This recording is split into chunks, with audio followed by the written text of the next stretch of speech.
Hello everyone, तो स्वागत है आपका फिर से एक बार हमारे चैनल पे। और आज हम पढ़ेंगे पार्ट 2 में डी ब्रोगली थ्योरी के पार्ट 2 को पढ़ेंगे।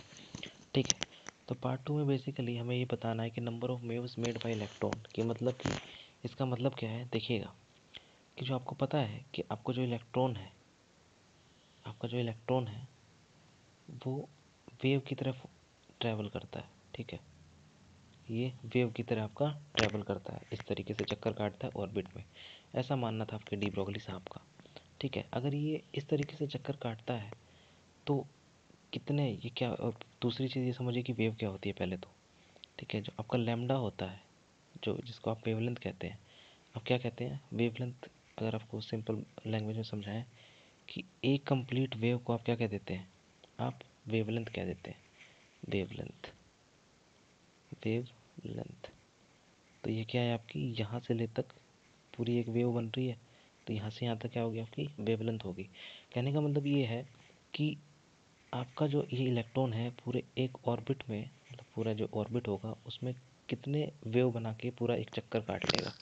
ठीक है, तो बेसिकली जो नंबर ऑफ वेव्स है वो क्या है आपका, डी ब्रोगली वेव्स के बारे में ही पूछ रहा है वो, डी ब्रोगली वेव्स। तो आपसे डी ब्रोगली वेव्स ना पूछ के क्या पूछता है एग्जाम में, नंबर ऑफ वेव्स पूछता है। ठीक है, कि एक इलेक्ट्रॉन कितने वेव्स में पूरा चक्कर काट लेगा आपके ऑर्बिट का। ठीक है, तो देखिए समझने के लिए क्या करते हैं, इस डी ब्रोगली साहब जो थे, डी ब्रोगली साहब ने क्या किया था, दो थ्योरी को मर्ज किया था। कौन सी थ्योरी, पहली थ्योरी तो आपकी M V R equal to N H upon 2 pi. ये कहाँ से आती है आपकी, बोहर ऑर्बिट से आती है, बोहर ऑर्बिट से आती है। ठीक है, दूसरी खुद की थ्योरी थी इनकी lambda D equal to H upon M V, ये आप पढ़ चुके हैं। ठीक है, तो मैं एम वी की वैल्यू निकालूँ तो क्या आएगी आपकी एच अपॉन लैम्डा डी।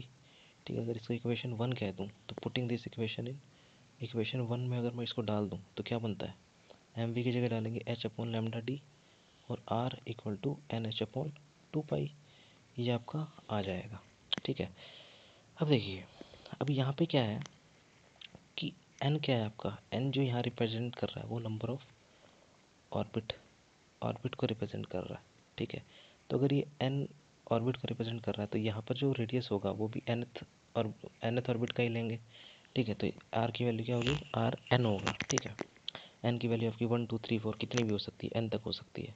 ठीक है, अब आगे देखिए, ये आने के बाद इसको अगर मैं रीअरेंज करके लिखना चाहूँ तो किस तरीके से लिखूँगा, 2 pi R N equal to N lambda. ठीक है, इस तरीके से लिख दूंगा। कैसे लिखा है देखिएगा, इस 2 पाई को मैं इधर ले गया हूँ और लेमडा डी को इसके नीचे ले आया और एच से एच कैंसिल कर दिया। ठीक है, जब इसको रीअरेंज कर लेंगे तो आपको क्या मिलेगा, 2 pi R N upon N lambda. 2 pi R N जो है आपका वो क्या है, सरकमफेरेंस, सरकमफेरेंस ऑफ, अब किसकी सरकमफेरेंस है, ये एनथ ऑर्बिट की सरकमफेरेंस ऑफ एनथ ऑर्बिट। ठीक है, लैम्डा आपको पता ही है। ठीक है, अब देखिए, अब मैंने कहा कि जो आपका इलेक्ट्रॉन है वो कैसे चक्कर काट रहा है, इस तरीके से चक्कर काट रहा है ऑर्बिट में। ठीक है, वेव की फॉर्म में। और आपको पता है लैम्डा क्या होता है, लैम्डा होता है आपकी एक कंप्लीट वेव को हम क्या कह देते हैं, लैम्डा कह देते हैं।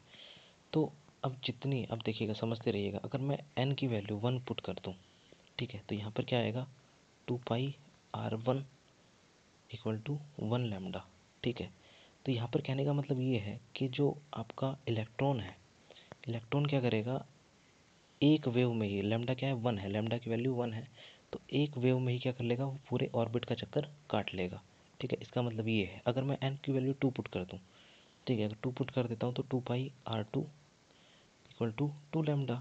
कहने का मतलब ये है कि जो आपका आर की वैल्यू, जब रेडियस आपका आर क्या होगा, 2 होगा, मतलब सेकेंड ऑर्बिट का होगा आपका रेडियस, तो सेकेंड ऑर्बिट में इसको 2 वेव लगेंगी पूरे चक्कर काटने को, मतलब एक इलेक्ट्रॉन को सेकेंड ऑर्बिट में पूरे चक्कर काटने के लिए ऑर्बिट का, उसमें कितने 2 वेव्स लगेंगी, 2 लैम्डा लगेंगी। ठीक है, तो ये पूरी क्या है आपकी, एक कंप्लीट वेव को क्या कहते हैं, लैम्डा।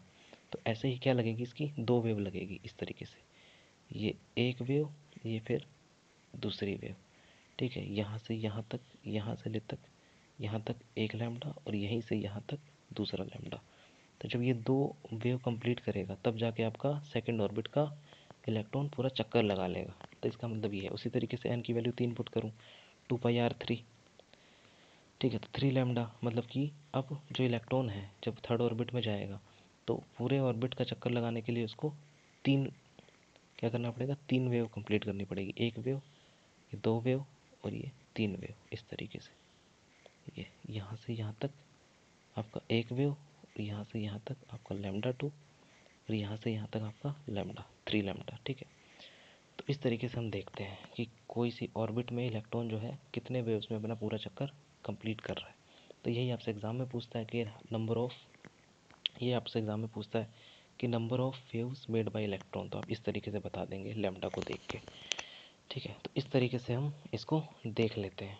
तो इसमें इतना ही था, इतना ही समझने का था। अगर मान लो n की वैल्यू मैं n पुट कर दूँ, ठीक है, तो n की वैल्यू, n का मतलब क्या है कि आपका जो इलेक्ट्रॉन है nth ऑर्बिट में है और उसको कितना टाइम लगेगा, कितना मतलब कितनी वेव बनाएगा वो, n लैम्डा, मतलब उसको n वेव्स लगेंगी जब वो nth ऑर्बिट में होगा तो।